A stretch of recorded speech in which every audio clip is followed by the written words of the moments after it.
Hello everyone, welcome back to the channel. In this video, I'll show you how to download and install Google Flow on your Windows desktop or laptop. By installing it as an app, you can launch Google Flow directly from your desktop or start menu without opening it in a browser every time. Let's get started. First, open Google Chrome on your computer. In the address bar, type flow.google and press enter. Wait for the Google Flow website to load completely.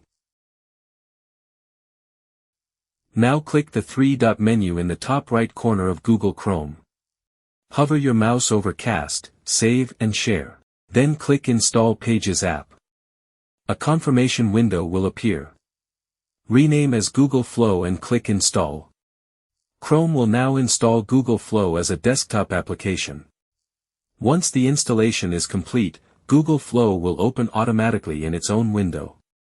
You can also find it later in the Start menu by searching for Google Flow. If you want quick access, right-click the app and choose Pin to Start or Pin to Taskbar. From now on, you can open Google Flow just like any other Windows application without opening Google Chrome first.